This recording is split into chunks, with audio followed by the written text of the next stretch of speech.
Hello there, and welcome to Edge of Mind. Tonight, we are not going to the battles. We are not going to stand at the foot of any monument or trace the names of emperors across cold stone.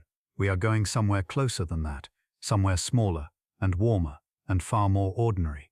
We are going to spend a day inside ancient Rome, not the Rome of history books, but the Rome that smelled of bread and fish sauce and warm stone in the afternoon sun. The Rome where people woke before the light came and moved through narrow streets pressed close against strangers, and gathered in the evening around food and wine and the kind of slow conversation that lasts well past the point where anyone meant to stay. It is a world that was loud and crowded, and richly, imperfectly human. And once you begin to feel your way into it, something shifts, because it is not as distant as it first appears. And before we go any further, I'd love to know where you are right now. What part of the world are you watching from tonight? Whether it's late where you are, or just getting quiet. Drop it in the comments. It's always so lovely to see where these evenings find people. Now, Rome. Before sunrise, the city was already moving. That is the first thing worth knowing. Rome did not ease into its days. It began them in the dim hours before full light, when the streets still carried the last of the night's traffic. Heavy wagons were only allowed through the city center after sundown, so the hours just before sunrise were still filled with their sound. The slow groan of wooden wheels across stone, the low voices of drivers, the occasional complaint of an animal finding its footing on uneven ground, all of it drifting through the narrow streets, between buildings that leaned close enough overhead to almost touch. Most Romans lived in buildings called insulae, tall, multi-story apartment structures that rose several floors above the streets below. The higher your floor, the less you paid, and the less you paid, the further you were from the ground, in an age when fire moved freely and water did not travel upward on its own. The higher floors were not comfortable places. They were small and warm in summer and difficult to heat in winter, and they held a particular kind of precariousness that most of their residents simply learned to live alongside. But in the dim hours before the sun arrived fully, those buildings were already stirring, doors opening, footsteps on stone stairs, the smell of something warming somewhere nearby.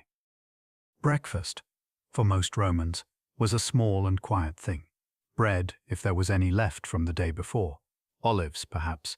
Wine mixed with water, the wine so diluted it was closer to a flavored drink than anything else, something to ease the morning rather than mark it. Some people moved straight into the day on an empty stomach, knowing that the real meal was still many hours away. The morning was not a time for sitting, it was a time for beginning, for stepping out into the already moving city and finding your place inside it.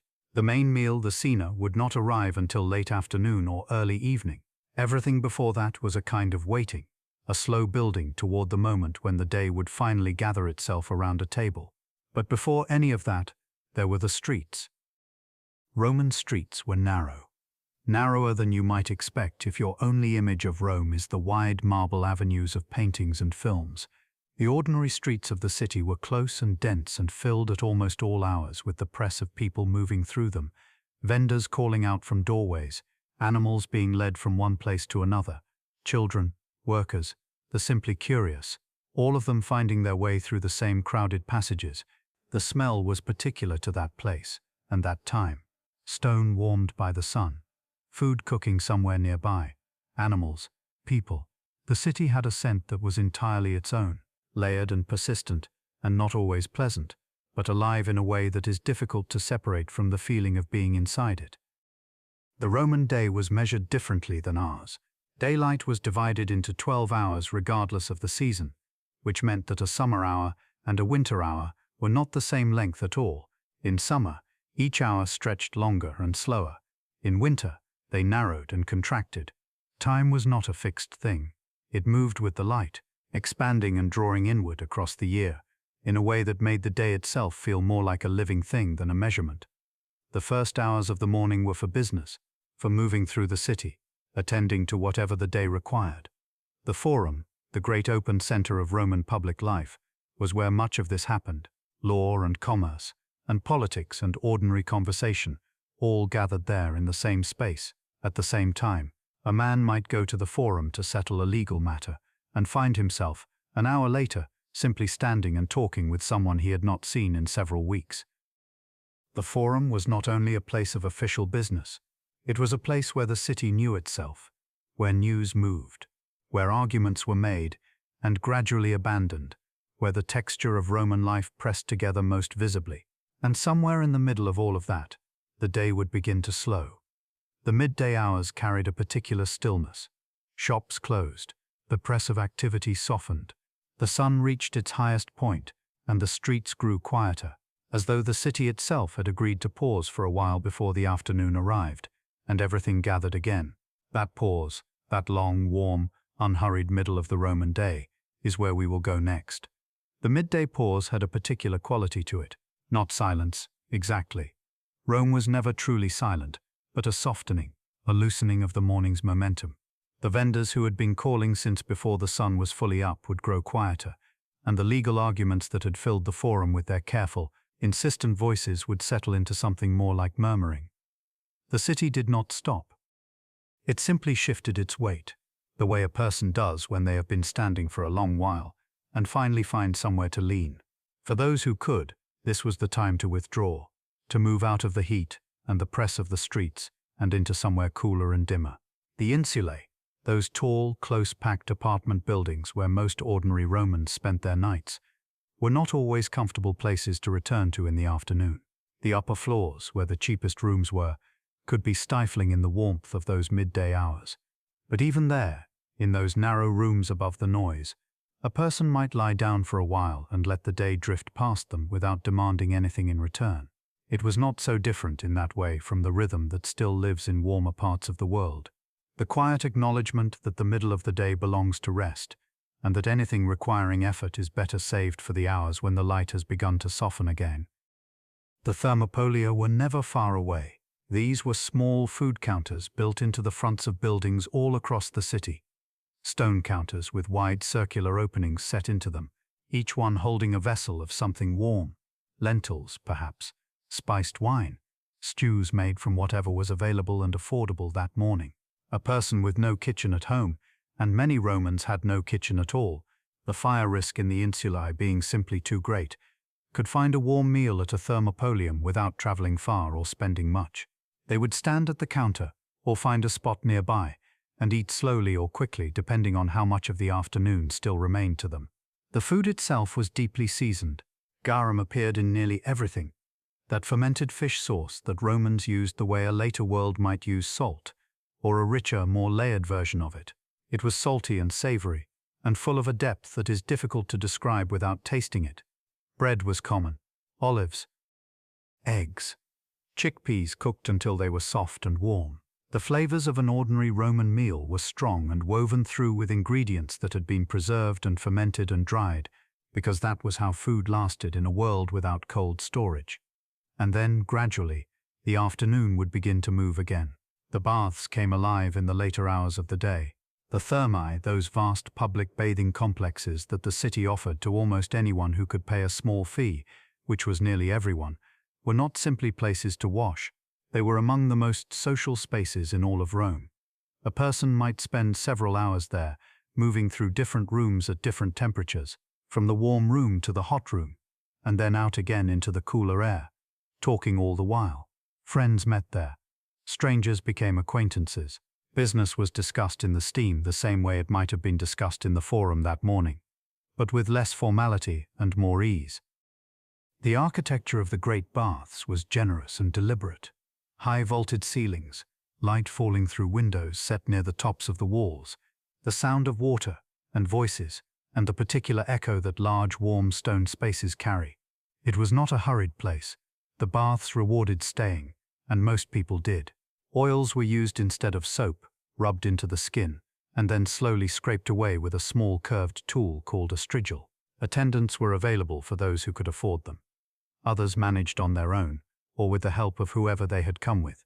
The whole process was slow and deliberate and social in a way that washing, in most later periods of history, simply was not.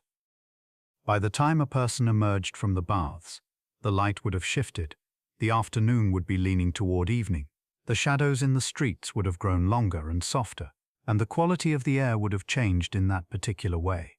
It does when the heat of the day has finally begun to release its hold. This was when the cena began to gather itself. Not a single moment, but a slow arrival. The movement of people toward wherever the evening meal would be. For those fortunate enough to be invited to a proper dinner, this meant making their way to a friend's home, or a patron's, or somewhere that a table had been arranged, and food was already being prepared. For others, it meant returning to the thermopolium, or finding what could be assembled in a small room with very little by way of equipment. But the cena, whatever form it took, was not simply about eating. It was the social and emotional center of the Roman day, the place where the hours of movement and noise finally resolved into something slower and more deliberate. Wine was mixed with water, because drinking it undiluted was considered the habit of someone who had lost their sense of proportion. Courses arrived gradually. Conversation moved at its own pace, wandering into philosophy or gossip or memory without any particular urgency. The evening was long, and the Romans were in no hurry to end it. Outside, as the lamps came on and the voices around the table grew warmer, the city was beginning its own nighttime transformation. A different kind of life stirring in the streets, one that belonged entirely to the hours after the sun had gone. The lamps that came on in the evening were small things. Oil lamps, most of them, burning with a flame no larger than a thumbnail. They gave off a warm, unsteady light that moved slightly in any current of air, and they carried the scent of whatever oil fed them, usually olive oil. Though other varieties had their own particular character, a room lit by several of them together held a quality of warmth that was almost amber, the kind of light that softens the edges of everything and makes the people gathered inside it seem closer than they might in the full, even light of day. This was the light of the cena, the evening meal. Not the broad, open light of the forum at midday, but something gathered and close, pooling around the table and leaving the rest of the room in a gentle dimness. The couches were arranged around a low central table. For those who followed Roman dining tradition reclined to eat, rather than sitting upright. The food came in courses, carried in by household slaves if the host had them, or assembled more simply in households where the evening meal was a quieter affair.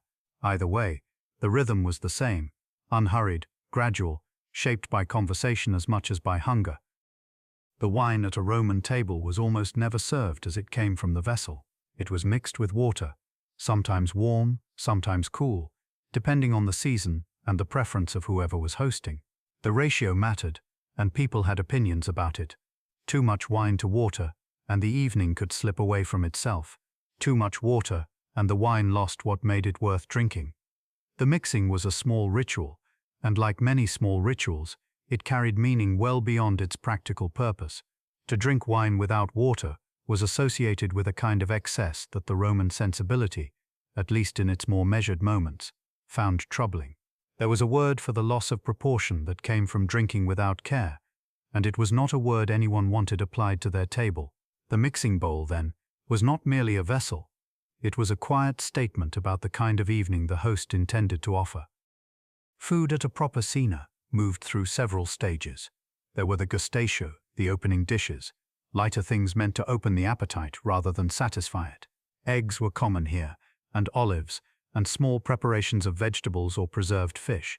Then came the main courses, more substantial, and finally the mensa secunda, the second table which brought sweeter things, fruit, honey, nuts, sometimes small cakes. Garum appeared at almost every stage, worked into sauces and dressings, lending that deep, salt-rich quality that Roman cooking returned to again and again. But the food, as central as it was, existed within something larger. The cena was also where ideas moved. Philosophers were sometimes invited to speak. Poets read their work, or had it read aloud. Arguments unfolded slowly, and were not always resolved. Someone might offer a passage from memory, Homer, or Virgil, or something more obscure, and the table would sit with it for a while before the conversation found its way somewhere else. There was a tradition the Romans called the convivium, the shared life of the table, and they took it seriously as a form of civilization. To eat well with others was not indulgence. It was, in their understanding, one of the things that made a life worth living. The evening meal was not something to be finished and moved past. It was something to remain inside of, for as long as the lamps and the company allowed. Not every Roman had access to this kind of evening. For many, the cena was simpler, bread and whatever could be purchased from the thermopolium on the way home, eaten in a small room on an upper floor of an insula. The insula were not quiet places. Even at night, neighbors were close, and sounds traveled easily through the walls. The smell of other people's cooking, or the absence of it, was part of the texture of ordinary life in those buildings. A family might gather around a small oil lamp of their own, eating from a shared vessel, the children already growing heavy with the end of the day. Outside all of this, the city continued.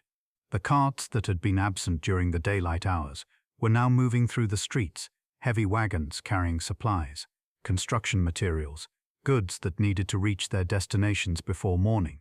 The sound of iron-rimmed wheels on stone was one of the characteristic sounds of the Roman night, along with the voices of those who worked after the sun had gone, and the occasional disturbance that any large city generates when a portion of its population is awake and moving without the structure that daylight imposes.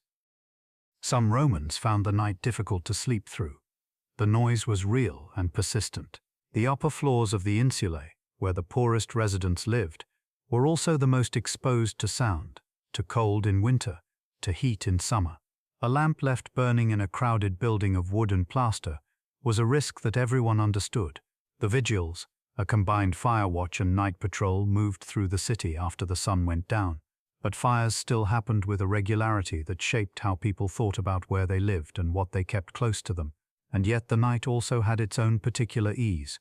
The heat of the day was gone. The press of the forum crowds had dissolved.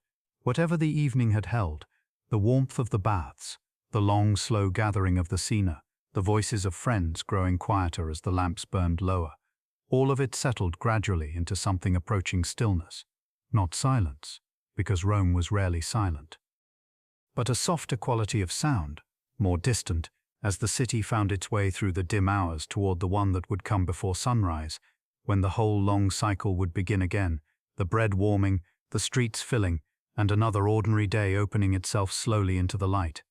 The night in Rome was never truly empty. It had its own population, its own rhythms and reasons. And if you were someone who lay awake on one of those upper floors listening, you would have heard the city rearranging itself in the absence of daylight, not winding down so much as shifting into something else, a different version of the same restless, living thing. There is something worth staying with in that image. The same streets that had been full of vendors and voices, and the smell of frying onions from a thermopolium, were now carrying a different kind of life. The carts were moving. Deliveries were being made. Somewhere in the city, a baker had already begun. Roman bakers worked through the night as a matter of necessity. Bread needed time to rise, time to bake, and the loaves that would appear in the early morning had been in preparation for hours before anyone else was stirring. The ovens were wood-fired and ran warm through the long, dim stretch of night. The smell of baking bread was one of the first things that would have reached a Roman waking slowly in the grey time before full light, not an announcement, just a gradual arrival, warmth and grain and something familiar drifting in through a window or a gap in the plaster wall. Bread was not a luxury in Rome. It was the center of the ordinary diet, present at almost every meal in some form. The city's supply of it was taken seriously enough that the distribution of grain to citizens had long been a matter of public concern. The bakers who supplied the city were numerous and organized, their trade one of the most essential in any Roman neighborhood. A good bakery was a landmark, a place people knew by smell as much as by sight. The morning that followed the night had its own particular quality. The carts were still finishing their last runs. The streets were not yet full, and there was a brief, narrow window of relative quiet, not stillness, but something close to it, before the city gathered itself back into the full press of the waking day. Street sweepers moved through some of the wider roads. Water was drawn from the public fountains, which ran continuously, fed by the long stone channels of the aqueducts. The aqueducts are worth staying with for a moment. Rome had several of them by the height of the empire, each one a long, patient structure, carrying water across considerable distances, over hills and across valleys, supported on rows of arches where the land dipped low. The water arrived into the city at a steady flow. From there it moved through a system of pipes and basins, reaching the public fountains, the baths, and the homes of those wealthy enough to have a private connection. For most Romans, the public fountain was where water came from. a short walk away, always running, always available. The sound of water in Rome was constant and unremarkable, which is perhaps the truest sign of how deeply it had been woven into ordinary life. People gathered at the fountains in the early morning. It was a practical stop, and a social one. News moved through these small gatherings: who had arrived, what had happened in the night, what the day ahead was likely to bring. The forum would carry the larger conversations, the debates and the legal proceedings and the commerce that shaped Roman public life. But the fountain was where the morning began for many people, in a smaller and more immediate way. The light was growing by now. The 12 hours of the Roman day were beginning their slow unfurling, longer in summer, narrower in winter, but always 12, always carrying the same names regardless of what the sun was doing. The first hour was the hour of beginnings. Shops were opening. School children were already on their way, some accompanied, some moving through familiar streets on their own. Teachers often held their lessons in outdoor spaces, under a portico, in a corner of a public area, and the sound of recitation, children repeating lines of poetry or passages of law in a steady murmur, was a recognizable part of the early morning in certain neighborhoods. The Roman school day began early and ended well before midday. The heat of late morning made sustained concentration difficult, and the midday rest that shaped the Roman day meant that most structured activity had to be completed in the first half of the daylight hours. Children learned to read and write, to count, and in the more advanced schools, to speak well. Rhetoric was considered one of the most valuable skills a Roman could develop: the ability to argue clearly, to persuade, to hold a room with words. It was not simply an academic exercise, it was the foundation of public life. And public life was always close in Rome. The city was dense in a way that is difficult to fully imagine. Hundreds of thousands of people living within a relatively small area, the streets narrow, the buildings tall, the spaces between them filled with sound and smell, and the continuous low murmur of human activity. Privacy was rare, and not especially prized. The Roman sense of what was public and what was private was arranged differently from the one that came later. The street was an extension of daily life, not a separation from it. People ate at the thermopolia, argued in the forum, bathed together in the great warm rooms of the thermae, and generally conducted the business of living in full view of one another. There was a particular ease in that closeness, even alongside its difficulties. The city held you, it pressed in, and in pressing in, it also kept you company.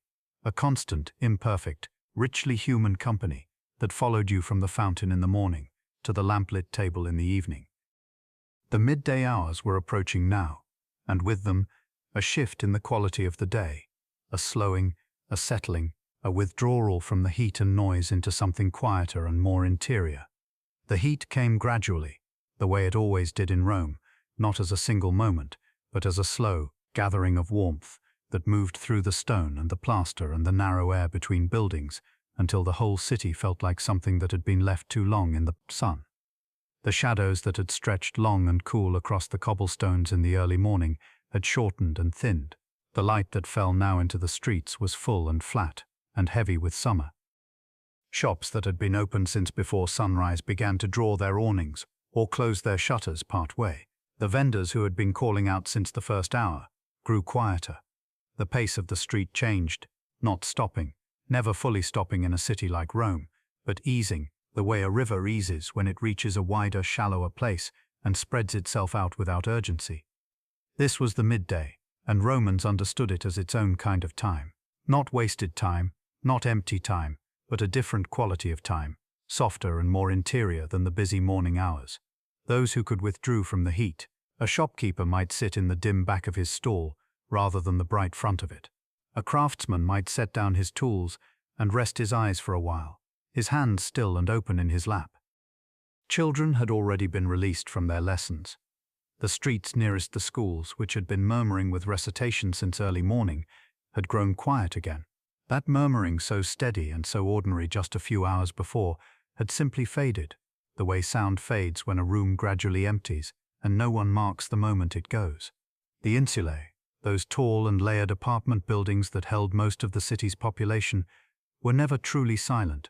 Someone was always moving on the stairs, always speaking through a wall, always setting something down on a floor that was someone else's ceiling. But even they took on a different quality in the middle of the day, a stillness that settled into them, not complete, but present, the kind of stillness that exists within noise rather than instead of it. For those with the means and the inclination, the midday hours were often when the thermae began to fill in earnest. The public baths were open for much of the day, and the midday crowd had a particular character, less hurried than the morning, more leisurely than the late afternoon, when the baths would grow louder and more social. A person arriving now might find a certain ease in the warm rooms, the air full with steam, the sound of water moving steadily through channels and basins that had been carrying it since long before the city woke. The thermae were not simply places to wash, they were where a Roman might spend an hour or two without any particular purpose at all, moving from the cooler outer rooms to the warmer ones, resting on a stone bench, exchanging a few words with someone nearby. There were rooms for movement, open courtyards where light fell in long columns through high windows, and smaller chambers where the heat was dry and still. Attendants moved through the spaces offering oil for the skin, which was applied before bathing, and then slowly scraped away along with the day's dust and warmth. The instrument used for that scraping was called a strigil, a narrow, curved length of metal that moved across the skin in long, deliberate strokes. It was a slow process, unhurried by nature, as much about sensation as cleanliness. Soap was used occasionally, but oil and the strigil were the more common method, and a person submitting to it might find the whole thing quietly meditative, the warmth of the room, the steady movement, the gradual feeling of the day being lifted away. The water itself arrived through the aqueducts, those long stone channels that carried it from sources far outside the city, and delivered it with a steadiness that Romans came to regard as simply part of how the world worked. The water was always there. It moved through the city in pipes and fountains, and the great heated pools of the baths, and it left again through drains that carried it away beneath the streets. Most Romans did not pause to consider it. The water simply came, the way morning came, the way the smell of bread came from the bakeries before sunrise. The texture of ordinary life, unremarkable precisely because it was so reliably present.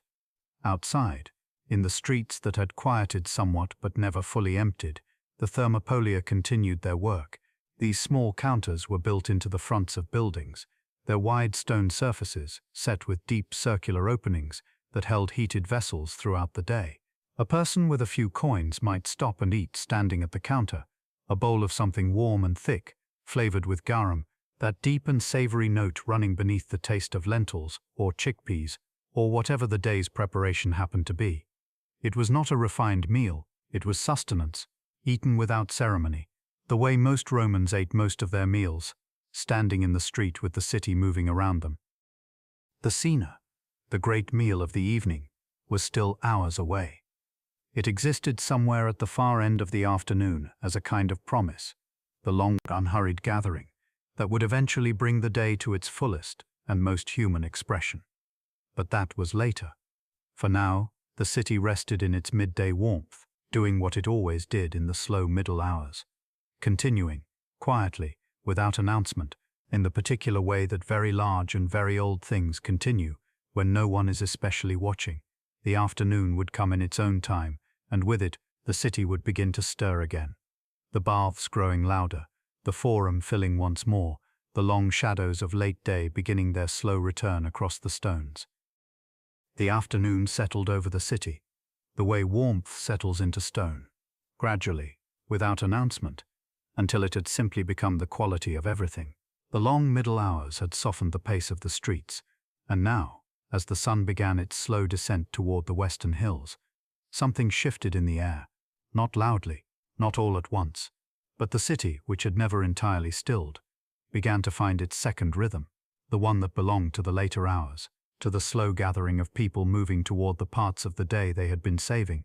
Shops that had folded their shutters against the midday heat began to open again, their wooden panels swinging wide to let in the cooler air. Voices returned to the streets in greater numbers. The forum, which had grown quieter in the slow hours, began to fill once more, not with the dense morning press of bodies and business, but with something more leisurely, more conversational. People moved without the urgency that had carried them through the earlier hours. The day had already done most of what it needed to do, and what remained felt more like choosing than hurrying. The shadows had grown long and particular by this point, falling at angles that made familiar streets look briefly unfamiliar.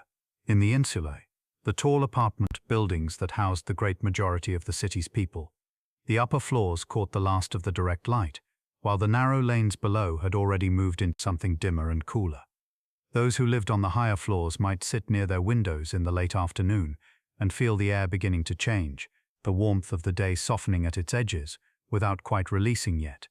It was in these hours that the baths reached their fullest life. The morning visitors had come and gone, and the midday quiet had passed, and now the therma filled with a different kind of crowd, people who had finished their work for the day, or who had arranged their hours around this particular pleasure. The rooms were warm and full of voices. The sound of water moved beneath everything else, a steady and unhurried note beneath the conversation, and the occasional laughter that drifted between the chambers. There were attendants in the baths who offered services for a small additional coin. One of these was a scraping of oil from the skin, done with a curved tool called a strigil, the Roman way of washing in an age before soap was widely used. The oil was worked slowly into the skin, and then drawn away along with whatever the day had left behind. The process was deliberate and unhurried, not unlike the bath itself in its feeling, a gradual removal, a slow returning to something cleaner and quieter beneath the surface. Some Romans spent a long time in the baths, and there was no particular reason to leave. The rooms moved from warm to warmer to very warm, and a person might pass through them in whatever order suited them, pausing in the cooler plunge pool when the heat had built to a certain fullness, then returning again to the warmth. Conversation happened easily in these spaces. Friendships were maintained across the low stone edges of pools, in the particular ease that comes from being warm and unhurried, and surrounded by the steady sound of water. Outside, the light was shifting. The Roman way of measuring the hours meant that the afternoon hours of summer were long and generous, each one stretching further than its winter equivalent. A person moving through the city in the late afternoon of a warm season had more time than they might have expected. The day gave itself slowly, and the evening arrived without rushing. The cena was the meal that the whole day had been quietly moving toward, in households where it was observed with any care at all, and this ranged from the modest to the elaborate, depending on what a family had and who they wished to share it with. The table was the center of everything. Guests arrived in the early evening, and the gathering was never meant to be brief. Courses came in a particular order, beginning with lighter things, eggs, vegetables, small savory preparations, before moving toward the heavier dishes at the meal's center, and then eventually toward the sweeter things that signaled the closing of the table. Wine was present throughout, always mixed with water in proportions that varied by preference and occasion. To drink wine unmixed was considered something worth remarking on, a sign of excess, or of a particular disregard for the ordinary customs of the table. The mixing was social as much as practical, a way of extending the evening without losing the thread of conversation that was in many ways the real purpose of the gathering. Garum appeared in the cooking in ways that a guest might not always notice, worked into sauces, added to preparations that needed depth, present as a background note rather than a flavor that announced itself. It deepened whatever it touched. The Romans used it the way a painter uses shadow, not to create contrast but to give the whole composition a richer ground to rest against. The dining room, the triclinium, in households that had one, was arranged so that guests reclined on low couches around the table rather than sitting upright. This posture was simply the way the evening was shaped. Reclining suggested ease. It suggested that the meal was not a brief interruption but an arrival, a place the day had been moving toward, and where it would be allowed to rest. But the evening was still young. The candles had been lit, and the room held their warmth against the growing cool of the night outside. Somewhere beyond the walls of the house, the city was beginning its own transformation, the one that happened after the sun had finally gone, when the streets took on a different character entirely. The candles were not bright. That is worth staying with for a moment, the particular quality of light that filled a Roman dining room in the evening, which was nothing like the steady, even glow that fills a room today. It was warmer and more uneven, and it moved. The flames shifted with the breath of conversation, with the slow passage of a servant between the couches, with the faint movement of air that found its way through doorways and curtains. The shadows in the corners were full and soft, and the faces of the people gathered around the table were lit from below and from the side, the way faces look when the light is close, and human rather than distant and fixed. This was the texture of the evening from within, not something out of a painting, with its suggestion of gold and stillness, simply warm and close, and gently unsteady, the kind of light that makes a room feel smaller than it is, in the way that feels like comfort rather than confinement. The conversation at the table moved without any particular destination. This was one of the qualities that the Romans valued in a long evening meal. Not that it arrived somewhere, but that it wandered. Philosophy might appear, and then dissolve into something more personal. A piece of news from the forum, half remembered and softened in the retelling, might drift into a story about someone's cousin, or a dispute about wine, or a memory that one of the guests had not thought about in years, and could not explain why it had surfaced now. The best evenings were the ones where no one could quite account for how so much time had passed. There were readings. Sometimes, a household that had access to a reader, someone who could hold a scroll and deliver its contents aloud while the others reclined and listened, might offer this as part of the evening's texture. Poetry was common, so were passages from history, or letters, or the work of philosophers, whose names were familiar enough to carry weight without needing much introduction. The reading was not a performance, exactly. It was more like another voice joining the gathering, one that arrived from somewhere else, and added a different kind of warmth to the room. Music was present in some households as well, not as entertainment in the way that word tends to suggest, but as something that ran beneath the evening the way a quiet current runs beneath the surface of water that appears still from above. A single instrument played without urgency, in a room where people were already inclined toward ease. The sound did not ask for attention, it simply accompanied whatever else was happening, filling the spaces between sentences, the way candlelight filled the spaces between faces. Children, in households where they were present, sometimes appeared at the edges of the evening before being guided away toward sleep. Their presence at the table was not unusual in less formal gatherings. The Roman household was not a place where the generations were kept carefully separate, and a child sitting near a parent while adults talked around them was simply part of the way an evening could be shaped. The sounds of the house continued around the meal, something being washed, something being set down, the particular quiet of a building settling into the later hours. Outside, the city had changed. The carts that had been barred from the streets during daylight were now moving freely, heavy vehicles carrying stone and timber and grain, through the narrow passages between buildings. The sound of wheels on stone carried a long way in the dim, and the voices of the drivers and their assistants rose and fell without the same restraint that the daylight hours seemed to encourage. Rome at night was not a quieter city. It was a different one, louder in some ways, and stranger, and filled with a different set of people going about a different set of purposes. The Insulo rose above all of it. These were the tall, multi-story buildings where much of the city's population lived, and the upper floors, where the more modest rooms were, sat close to the noise and the smell of the streets below. Their windows remained open to whatever the night brought in. The people who lived on those floors had a different relationship with the city's nighttime sounds than those who slept in the quieter rooms of a ground-level house. They were inside the noise rather than sheltered from it, and they learned, as people do, to sleep within what they could not change. Fires were a concern that never entirely left the mind of someone living in an insula. Cooking was done with open flames in rooms that were close together and built from materials that offered little resistance to heat. The city had organized watchmen, the vigils who moved through the streets at night with this particular danger in their attention. Still, the anxiety was a reasonable one, and the people who lived in the upper rooms carried it quietly alongside everything else. Down at street level, the thermopolia, the small counters where hot food had been served to the midday crowd, had long since closed and gone still. But other kinds of commerce continued in the spaces between buildings. Sellers and traders, whose work was shaped by the hours when the city's official attention was elsewhere, moved through the narrow streets with their own unhurried purposes. The streets were never entirely empty. They simply held different people and different purposes and a different quality of sound that anyone who had spent enough time in the city would have recognized without needing to name.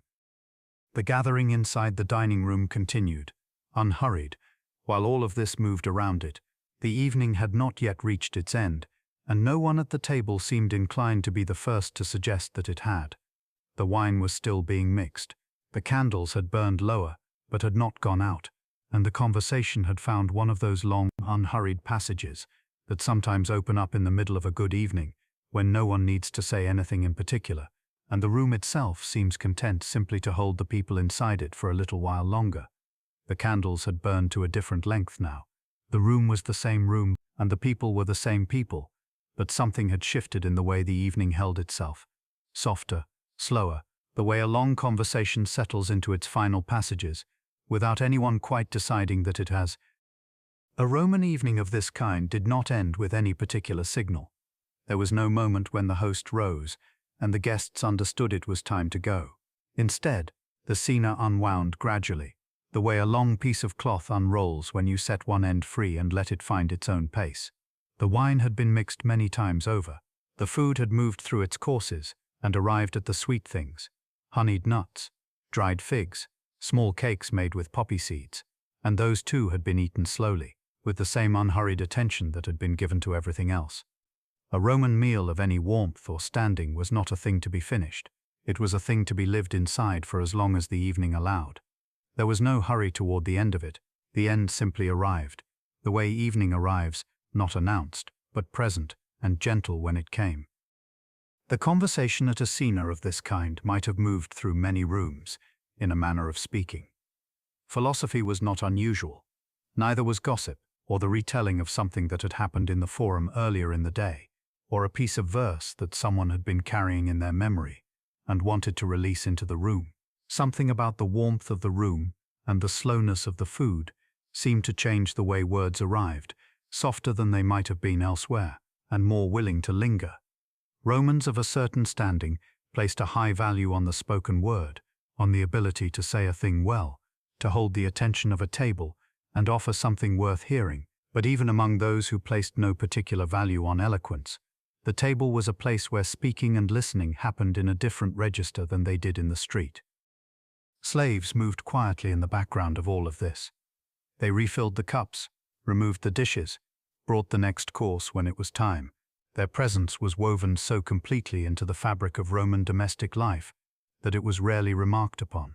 They were part of the household in the way that the walls were part of the household, present, necessary, and largely unspoken about in any document that has survived. What they thought of the evenings they moved through, what they heard and remembered and carried home to their own rest, is something the record does not offer.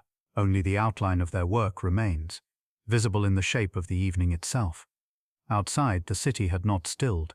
The carts that had been absent all day were now fully present, their wheels finding the worn grooves in the stone streets, their drivers calling to one another across the narrow gaps between buildings.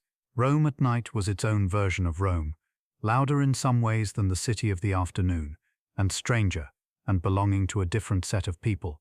The lamplighters had been out since dusk, but their work only softened the dimness rather than removing it. The streets between the pools of light were genuinely dim, and the sounds that came from them were not always easy to place. A city of 1 million people does not grow still simply because the sun has gone down. It simply changes its voice. The noise shifts, the people change, and the night moves on in its own way, unhurried and indifferent to the hour. By the time the guests of a long cena finally rose and made their way toward the door, the night would have been well advanced. Farewells in Rome were not brief. They happened in stages, at the table, then in the atrium, then at the threshold of the house, where the conversation might continue for a while longer before the final parting. And then the guests would step out into the street and become part of the nighttime city themselves, finding their way home through the noise and the dim light and the smell of the night air, which in Rome carried everything the day had left behind. The person who finally lay down to sleep would have moved through a day of considerable density. Not the kind that belongs to battles or proclamations, but the ordinary density of a life lived in close proximity to many other lives. The smell of bread from a neighbor's fire in the early morning. The sound of the street coming alive before the sun had fully risen. The press of the forum, where news and argument and commerce all occupied the same narrow space. Then the ease of the baths, where the warm water asked nothing of you, and the afternoon opened briefly into something unhurried. And then the long, slow gathering of the cena, where food and wine and conversation moved together toward no particular destination except the quiet end of the day, each part of it distinct and each part of it woven into the next, the way 1 hour folds softly into another without any clear line between them.